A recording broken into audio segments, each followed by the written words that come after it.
Okay, cool. I've learned something. So if um, oh, oh my, this could be watching Star Trek Deep Space Voyager 9 or something like that.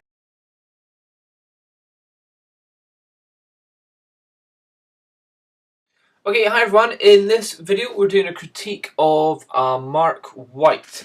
He says, "Hey Dom, I would love if you could critique my work. I value your insight greatly and would love to hear what you have to say. A little background information on me. I'm primarily a macro photographer. The files attached are labeled accordingly. I know my titles are a tad poor. I generally do not title anything unless it is for a showcase or something similar. So sorry about that. So, okay, so you are a macro photographer and you showcase some of your stuff. So I'm guessing this is not a beginner level of photography here at all. Okay, so that means I can be harsh. When I say, people say, oh, be as harsh as you want of me, you can't really be harsh on beginners. If they're just learning, you've just got to give tips. But when it's somebody that's saying that they are a macro photographer and that they do stuff for showcase, I don't know whether that means you're putting it in galleries or anything like that. So give me a little bit more detail of where you are in your photography level or whatever it is. Okay, so let's see your first one. The first one is Sporophyte. That's this one. Okay, nice big picture. Come up, and that's pretty cool. That's what the hell is that? Loving the kind of totally black type background. I'm guessing that's probably either use a flash from above or maybe it was just dark background. These three things in the background are possibly a little bit distracting. So maybe if you took just a tiny, slightly lower position to get this shot. But yeah, let's see what it is. What is it? The sporophyte is a moss patch. No, the sporophyte of a moss patch. Brief life of a moss in which it sends off its spores so that it can grow more moss. Ah, okay, so it's like the flower. Oh wait, no, you said in contrast with the other flowering plants where the sporophyte is the dominant life stage, sporophyte in most cases of a flower, it only appears for a brief time in moss. Ah, okay, so this is like the flower of moss, or to be perfectly correct, the sporophyte. Ah, okay, cool. I've learned something. So if I see these things in some moss somewhere, I'll go, look at the sporophytes. It sounds like a right smart arse. Okay, yeah, you use a Sigma 180 macro lens. Oh, that's a big lens for macro stuff. That's cool. Okay, I like the composition. The focus is fairly good. I agree with that. The out of focus portions of this image aren't too overbearing. You're right, they're not overbearing, but they aren't just a touch distracting. This one here is the only one that's distracting me. And again, I think if you just did a tiny little, if you moved your camera 2 centimeters to the right, then these would have been a little bit more to the left, and it would have been, I just think it's just too close, those two. But otherwise, yeah, it's not overbearing in any way, it's just distracting. The background, by the way, is not due to flash, okay, or any post-production. It was achieved by shooting the moss in direct sunlight, with the background being many stops different from, just many stops different. The difference in exposure is what accounts for the black background. Yes, exactly, it does. And I can vouch for a similar example where I got a picture of the grasshopper on my finger. That was taken in the daylight, and he just jumped on my finger, and just behind me that was actually just like a house or something, but because it was in the shade, it just turned out totally black. So that's where doing spot metering on what you're shooting at with a macro lens gives you great exposure on what you're wanting, but also makes a background back. That's from my book, Getting There with Photography by Don Bauer. Anyway, yeah. So okay, you've done a good job. All I say is just slightly changing your position to enhance the composition. Okay, let's see your next one. Le Pomegrans. This is a 5-take panorama. Okay, whoa, big one. Big shot. Wow, cool. So I'm guessing this is in New York. I'm kind of looking at this going, there's a lot of really dull sky there. Like maybe if you had a big logo up at the top there or something, but or even cropping it down. So it was just kind of a bit more. I do like this fact that there's another photographer there and he's shooting out there, and you've kind of caught all of them, but you've added a lot of sky on this one. Let's see what you've said. This is a 8 or 10 photo panorama at the top of the Rockefeller Building in Rockefeller Center, New York. Why I think it's good? I think it's good because it shows a lot of the skyline, but it's a really dull skyline. Or like, are you talking about the sky, as in like the horizon, or are you talking about all this like empty nothingness up here? A bit odd.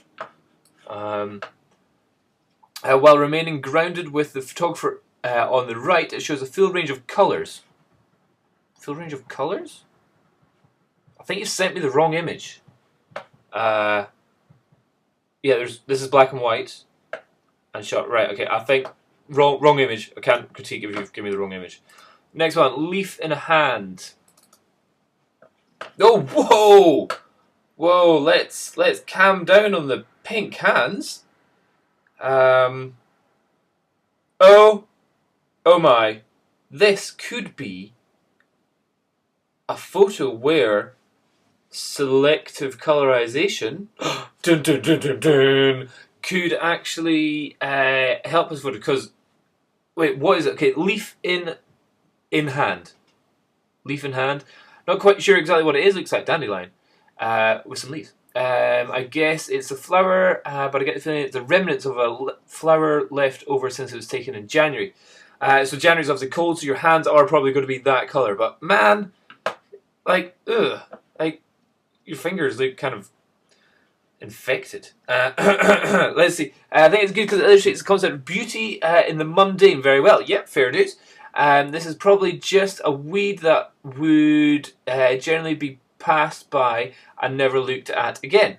I agree. In fact, I've done an example of that. I shall show you here. Hold on. Here's my own example here in my book, where that was actually just a flowering weed in a Japanese garden, and I put it against kind of a metal ground there, and it's using the contrast of the bright and soft colours and textures of the flower against the harsh metallic features of the metal, and so that was my kind of shot. And you've done it here, where you've got the kind of dead flower with the really alive hands. But I think the live hands are overpowering the shot. Hold on, I'm going to stick this into my Lightroom. Right, okay, I've got it into my Lightroom here, and that is some bright red fingers. So instead of like doing a lowering vibrance or saturation or anything like that, or even you know, using the desaturation tone and just getting everything really desaturated. Oh, that's hold on. And getting everything really desaturated apart from the flower. I think that will still look a bit odd. Hold on, I'll give it a try. Nah, that looks a bit guff. I would say, yeah, right, okay. Let's reset this. What I would do is, if I was in Lightroom, which I am just now, I would bring, not use that. I would actually go down to this option down here, where you can change the difference, either saturation, the luminance, or the hue of your colours. Well, that is your hue.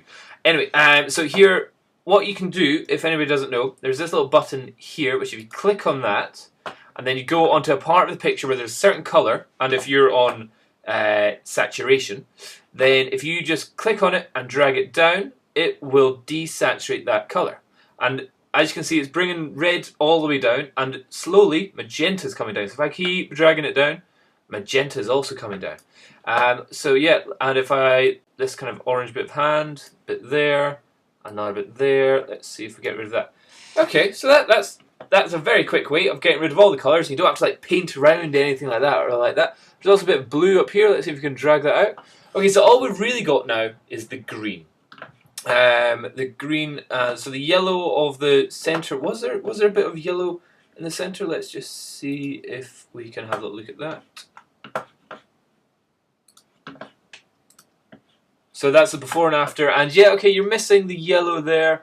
Is the yellow important? I don't know. I think you want to look as dead as possible. But what I'd probably also do is let's bring the green up, so that's not No, that's the aqua. Let's keep that there. Green there. If we can bring the yellow... Ah, see, the yellow's like in the fingers.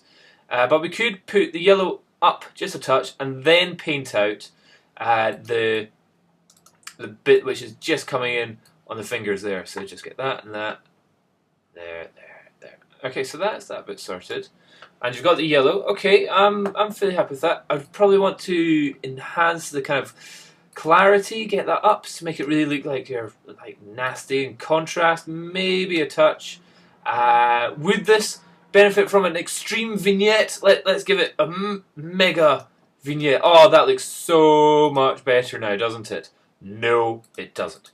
Let's see, but where the vignette would work in this is actually just getting rid of this slightly brighter area over there. So if we bring the vignette in there, that's kind of working. Probably not liking it too much there. But yeah, that's not too bad. And let's see, clarity, vibrance, don't really want to change that. Contrast, up just a touch.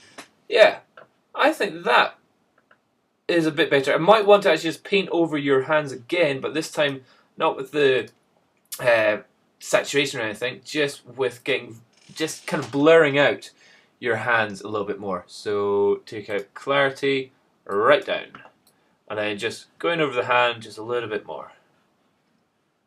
So the hand is totally blurry, but you can still tell that is a hand there. So yeah, that would be my edit of the flower there. Maybe I probably want to crop in just a touch as well. I do like the fact that you've used it right in the center and stuff like that. Nah, that just looks a bit too weird. I'll leave it with the big crop that you've given it. Back to there. Yeah. Okay, cool. So that would be my choice of editing that photo, just doing that. Because it's just, whoa, bright red is a little bit overpowering there. Okay, let's see your next one. What was your next one? Hydrophobia. Okay, water stuff. Cool. Ooh, lots of bubbles. Okay, so this is clear oil suspended in water. Interesting. No colour enhancement in Photoshop. Placing a multicolored towel about 18 inches under the oil turns the figures in the towel into colours instead of shapes. Ah, cool. Okay, clever. That's cool. Kind of what's going on at the side here? Is that an edit, or is that something else going on there? Cool. Yeah, it's almost like space. You can imagine like you're watching Star Trek Deep Space Voyager 9 or something like that. And you can imagine that, oh wow, look, we've found all these planets and stars, and this is like a galaxy in its own. Yeah, that's cool. It's like, ooh, going in space. I like that. That's cool. I don't understand this. I don't understand what's happening here, or how that does that. If that's something different, that's really weird. Or if that's just another plane of oil or something. I don't know. I like it because of complementary colour scheme and the contrasting groups of colours created, both inside the bubbles and with lines of separation in the oil. Ah, okay, so that's what it is. That's a line of separation in the oil. I also think the combination of lines and shapes clearly creates a fairly interesting composition and almost texture. Yeah, it's very cool. It's very interesting. With your 105mm macro, yeah, that's cool. That is like looking into the space. That's cool. I like that one because it's like spacey. Maybe if you did it with like a black and white kind of thing, or something that resembled stars, like a little bit of purple or something, that'd be quite cool. Okay, yeah, I like that one. Ooh, okay, badass. What the hell? Le Dragon Mystique is an iguana. Why I think it's good, I think the texture created by the skin scales, yeah, that is cool. Where was it? Combined with the colours of both the lizard and the background and the expression on the face. Do lizards ever have an expression? It's the best of both worlds. Yeah, cool. lizards are so goddamn cool to take photos of. Honestly, see if you find an iguana. You are just taking pictures of dinosaurs. It's amazing. And I like just the detail that I've got in his eye. Like, you can see the light up here and the blood red eye. It's such an amazing subject to take photos of. But because of that, because it's an amazing subject to take photos of, does that mean that this is an amazing photo? And that's the difficulty here. Like, in terms of, I'm looking at this going, that's amazing, but I'm looking at that going, that's an amazing animal. That's an amazing skin. That's amazing colours that it's got. But in terms of photography, I'm not being amazed by it.